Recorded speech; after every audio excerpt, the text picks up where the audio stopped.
Have you ever just glanced over at your bookshelf and really thought about the giants behind the stories you love? I mean, it's this industry that feels so classic, so timeless, but at the same time, it's always changing. So today, we're going to pull back the curtain on the 5 massive companies that basically decide what the world gets to read. Let's dig in and see what makes them tick. Okay, first things first, let's just get a sense of the sheer scale we're dealing with. The book world today is really run by a group we call the Big Five. And at the very top of that food chain, Penguin Random House. Now, look at this chart. It tells you everything you need to know. They control about a quarter of the entire global book market. One single company. That's the kind of power we're talking about. And it really sets the stage for our whole conversation. All right, so here's the plan. We're gonna start with the biggest of them all, Penguin Random House. Then we'll see how HarperCollins is going all in on the digital world. After that, we'll look at the different strategies of Hachette and Simon & Schuster side by side. Then we'll check out Macmillan's very different prestige-focused game plan. And finally, we'll tie it all together to figure out what's next for publishing.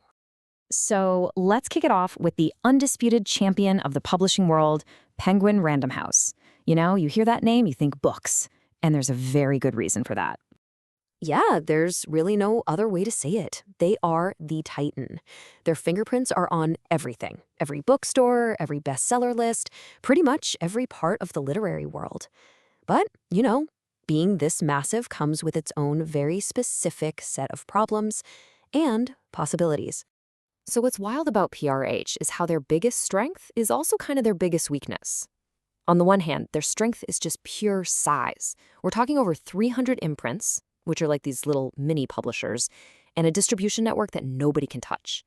But that same size leads to their weakness, a huge, slow-moving bureaucracy. And their author royalties aren't great compared to, say, Amazon, which can tempt authors to go elsewhere. Now, the opportunity is huge. They have this enormous library of stories just sitting there, waiting to become the next hit TV show. But the threats are always looming, whether it's the government blocking them from getting even bigger, or just the constant, unstoppable rise of self-publishing. So how does a dinosaur this big learn to dance? Well, their fix is to change what they are. They're moving away from being just booksellers and becoming a multimedia IP owner. By getting into the business of making TV and movies themselves, they're turning their giant backlist of books into a content machine for Netflix, HBO, you name it. It's a really smart way to unlock all that value they've been sitting on for decades. All right, let's pivot to our second titan, HarperCollins. They're owned by News Corp, and they have this reputation for being really aggressive, especially when it comes to all things digital. And that's really their whole vibe. They're always pushing the boundaries with new digital stuff, but they've also got these deep roots in very loyal markets, like religious publishing. That 1-2 punch of being innovative, but also having a stable foundation, makes them a really tough competitor. Taking a look at their SWOT, the strengths are pretty obvious. Huge global brand, a really varied portfolio, and of course, the massive promotional power of being part of News Corp. Their main weakness? They've been a bit slow to expand into non-English speaking countries. The opportunity for them is to double down where they're already strong, using AI to supercharge their marketing and building out subscription models. And the threats? It's a mix of the old and the new. You've got real-world problems like unpredictable supply chains for paper and printing, and then you've got this digital problem of self-cannibalization, where their own cheap ebooks might be eating into the sales of their more expensive hardcovers. It's a real balancing act. And their solution is straight out of the future. They call it agentic AI. Okay, the best way to think about it is this. They're basically using AI to become the world's smartest librarian.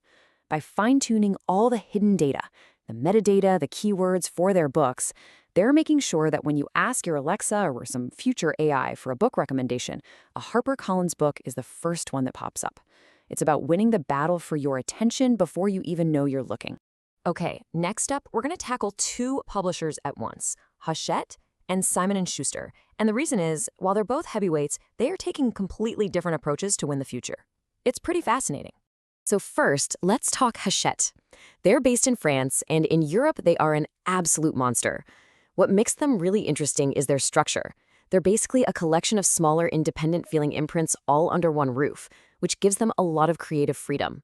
Hachette's SWOT analysis really tells a story, doesn't it?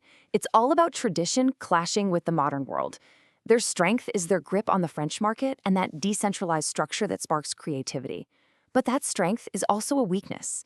They rely heavily on old-school bookstores, making them vulnerable when the economy dips. And then there's the huge threat of digital piracy.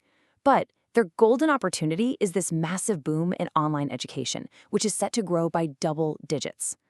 So how do you fight piracy and modernize your business at the same time? Their fix is to go all in on that education market with subscription models. By creating interactive digital textbooks and tools for schools, they're making something that's really hard to pirate. And even better, it creates a steady, predictable stream of revenue. It's a direct counterattack on their biggest weaknesses. Now, let's look at the complete opposite, Simon & Schuster. You might remember their big merger with Penguin Random House got blocked. Well, they ended up being bought by a private equity firm called KKR, and that has totally changed the game. They're now way leaner, way more aggressive, and laser-focused on growth. And S&S's SWOT looks totally different. Their strength is their reputation. They have incredible editors who land those huge culture-shifting books. Their weakness, though, is a smaller global reach and, this is key, a less extensive backlist. That's the catalog of older books that just keep selling year after year, paying the bills. Their big opportunity is to use KKR's cash to just go out and buy other publishers. And the threat? They are totally dependent on what I call the bestseller lottery. They need a few monster hits each year to keep the lights on. So their answer to that lottery is to use a scalpel instead of a sledgehammer. They are all about audience personalization. Instead of blasting out marketing everywhere and hoping for the best, they're using sophisticated data to find very specific, niche groups of readers who they know will love a certain type of book and who are willing to pay more for it. It's like precision-guided marketing for books. And that brings us to our final publisher, Macmillan. They kind of play a different game than everyone else. They're known as the most literary, the most prestigious of the big five. And this isn't just marketing speak, it's their entire brand. They're home to some of the most respected names in publishing, like Farrar, Straus, and Giroux. And that focus on quality and academic seriousness really shapes their entire strategy, which, as you can imagine, creates some unique problems in a market that's all about blockbusters. Their SWOT is a perfect reflection of this. The strengths are those famous imprints and their super strong academic divisions. The weaknesses? Well, they tend to be a little more cautious, with smaller marketing budgets. But this is where it gets really, really interesting. Look at their opportunity. They can take all their high-quality scientific and academic content and license it as training data for AI companies. Now, the threat they face is a big one. The slow disappearance of the mid-list author. These are great writers who aren't huge bestsellers, and they're starting to leave for self-publishing where they get a better deal. That really cuts into the heart of traditional publishing. So what's their big idea? Honestly, it might be the most forward-thinking one of all. Tiered licensing. They are literally creating a new way to make money by cutting deals with AI companies to license their archives. It turns out, if you're trying to build a smart AI, you need high-quality, fact-checked data to train it on, and Macmillan has decades of it. This lets them make money from their catalog in a way that has absolutely nothing to do with selling a single book. So we've looked at all 5 of these giants. What does it all mean? What does it tell us about where this industry is headed? Well, even though each company has its own strategy, you can start to see a few big themes taking shape. It's like there's a new playbook emerging. Rule 1, you have to monetize your stories way beyond just the book. Think TV, movies, games, the whole shebang. Rule 2, you have to use AI, not to rate the books, but to win the battle for being discovered online. And Rule 3, you can't just sell to bookstores anymore. You have to build a direct line to your readers, creating personalized experiences for them. And all of this leaves us with a really deep question to chew on. These companies aren't just reacting to technology anymore. They're fundamentally changing the value of a story. So when every book is potential intellectual property and every old archive is fuel for an AI, what does that mean for the future of storytelling itself? The next chapter? Well, it's still being written.